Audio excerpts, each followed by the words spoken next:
Herbert West, Reanimator. One from the dark. Of Herbert West, who was my friend in college and in afterlife, I can speak only with extreme terror. This terror is not due altogether to the sinister manner of his recent disappearance, but was engendered by the whole nature of his life work, and first gained its acute form more than 17 years ago, when we were in the third year of our course at the Miskatonic University Medical School in Arkham. While he was with me, the wonder and diabolism of his experiments fascinated me utterly, and I was his closest companion. Now that he is gone and the spell is broken, the actual fear is greater. Memories and possibilities are ever more hideous than realities. The first horrible incident of our acquaintance was the greatest shock I ever experienced, and it is only with reluctance that I repeat it. As I have said, it happened when we were in the medical school, where West had already made himself notorious through his wild theories on the nature of death and the possibility of overcoming it artificially. His views, which were widely ridiculed by the faculty and his fellow students, hinged on the essentially mechanistic nature of life and concerned means for operating the organic machinery of mankind by calculated chemical action after the failure of natural processes. In his experiments with various animating solutions, he had killed and treated immense numbers of rabbits, guinea pigs, cats, dogs, and monkeys, till he had become the prime nuisance of the college. Several times he had actually obtained signs of life in animals supposedly dead, in many cases violent signs. But he soon saw that the perfection of this process, if indeed possible, would necessarily involve a lifetime of research. It likewise became clear that, since the same solution never worked alike on different organic species, he would require human subjects for further and more specialized progress. It was here that he first came into conflict with the college authorities and was debarred from future experiments by no less a dignitary than the dean of the medical school himself, the learned and benevolent Dr. Allen Halsey, whose work in behalf of the stricken is recalled by every old resident of Arkham. I had always been exceptionally tolerant of West's pursuits, and we frequently discussed his theories, whose ramifications and corollaries were almost infinite. Holding with Haeckel that all life is a chemical and physical process, and that the so-called soul is a myth, my friend believed that artificial reanimation of the dead can depend only on the condition of the tissues, and that unless actual decomposition has set in, a corpse fully equipped with organs may with suitable measures be set going again in the peculiar fashion known as life. That the psychic or intellectual life might be impaired by the slight deterioration of sensitive brain cells, which even a short period of death would be apt to cause, West fully realized. It had at first been his hope to find a reagent which would restore vitality before the actual advent of death, and only repeated failures on animals had shown him that the natural and artificial life motions were incompatible. He then sought extreme freshness in his specimens, injecting his solutions into the blood immediately after the extinction of life. It was this circumstance which made the professors so carelessly skeptical, for they felt that true death had not occurred in any case.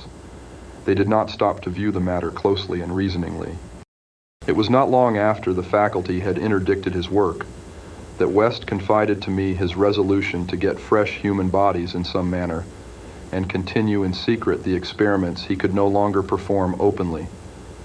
To hear him discussing ways and means was rather ghastly, for at the college we had never procured anatomical specimens ourselves.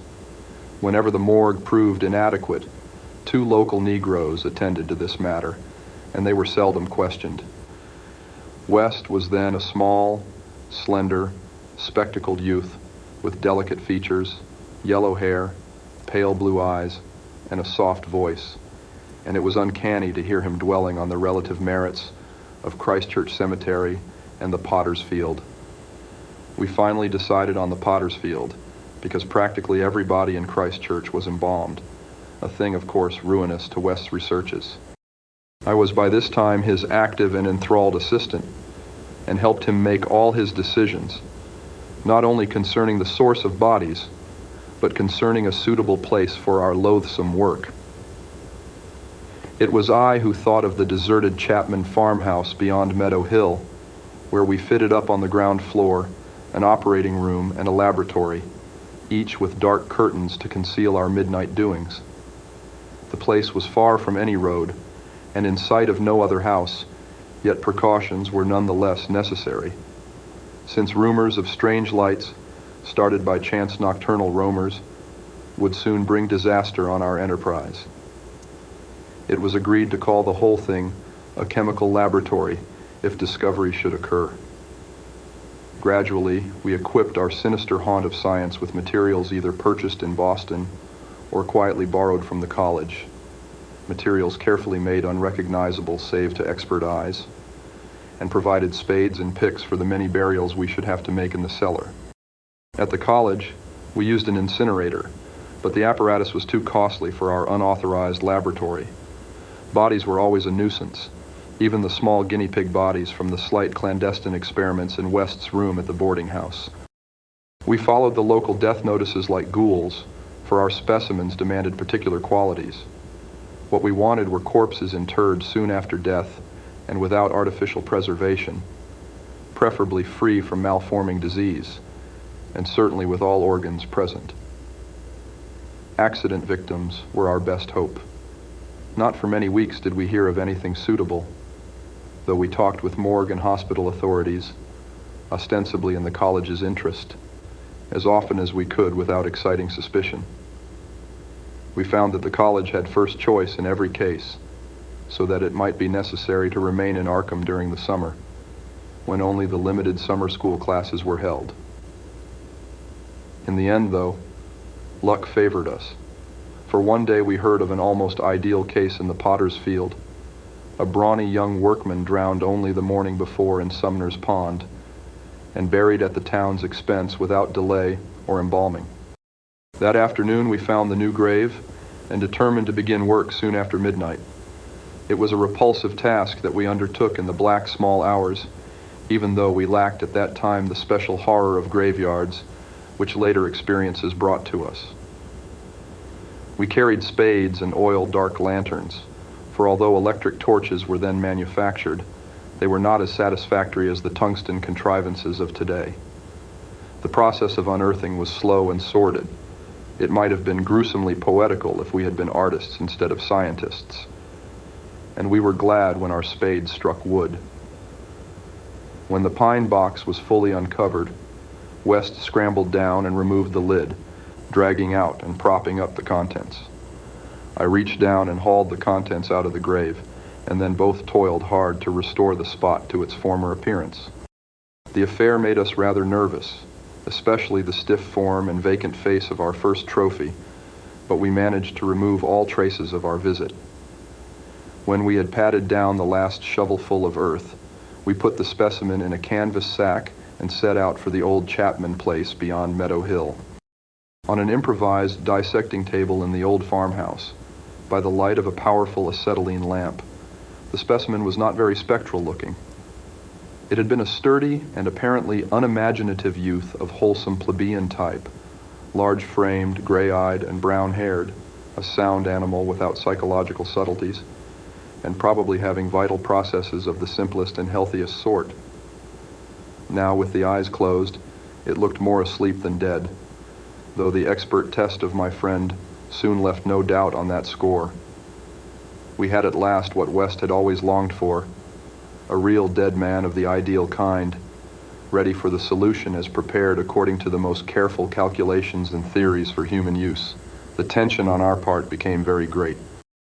We knew that there was scarcely a chance for anything like complete success, and could not avoid hideous fears at possible grotesque results of partial animation.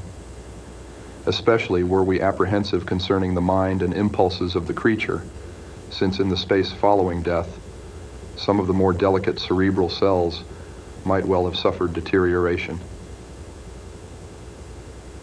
I myself still held some curious notions about the traditional soul of man, and felt an awe at the secrets that might be told by one returning from the dead. I wondered what sights this placid youth might have seen in inaccessible spheres, and what he could relate if fully restored to life. But my wonder was not overwhelming, since for the most part I shared the materialism of my friend. He was calmer than I as he forced a large quantity of his fluid into a vein of the body's arm, immediately binding the incision securely. The waiting was gruesome, but West never faltered. Every now and then, he applied his stethoscope to the specimen and bore the negative results philosophically. After about 3/4 of an hour, without the least sign of life, he disappointedly pronounced the solution inadequate, but determined to make the most of his opportunity and try one change in the formula before disposing of his ghastly prize. We had that afternoon dug a grave in the cellar and would have to fill it by dawn. For although we had fixed a lock on the house, we wished to shun even the remotest risk of a ghoulish discovery. Besides, the body would not be even approximately fresh the next night. So taking the solitary acetylene lamp into the adjacent laboratory, we left our silent guest on the slab in the dark and bent every energy to the mixing of a new solution, the weighing and measuring supervised by West with an almost fanatical care. The awful event was very sudden and wholly unexpected. I was pouring something from one test tube to another, and West was busy over the alcohol blast lamp which had to answer for a Bunsen burner in this gasless edifice, when from the pitch-black room we had left there burst the most appalling and demoniac succession of cries that either of us had ever heard. Not more unutterable could have been the chaos of hellish sound if the pit itself had opened to release the agony of the damned, for in one inconceivable cacophony was centered all the supernal terror and unnatural despair of animate nature. Human it could not have been. It is not in man to make such sounds. And without a thought of our late employment or its possible discovery, both West and I leaped to the nearest window like stricken animals, overturning tubes, lamp, and retorts, and vaulting madly into the starred abyss of the rural night. I think we screamed ourselves as we stumbled frantically toward the town, though as we reached the outskirts we put on a semblance of restraint, just enough to seem like belated revelers staggering home from a debauch. We did not separate, but managed to get to West's room, where we whispered with the gas up until dawn. By then we had calmed ourselves a little with rational theories and plans for investigation, so that we could sleep through the day, classes being disregarded. But that evening, 2 items in the paper, wholly unrelated, made it again impossible for us to sleep. The old deserted Chapman house had inexplicably burned to an amorphous heap of ashes that we could understand because of the upset lamp. Also, an attempt had been made to disturb a new grave in the potter's field, as if by futile and spadeless clawing at the earth, that we could not understand, for we had patted down the mold very carefully. And for 17 years after that, West would look frequently over his shoulder and complain of fancied footsteps behind him. Now he has disappeared.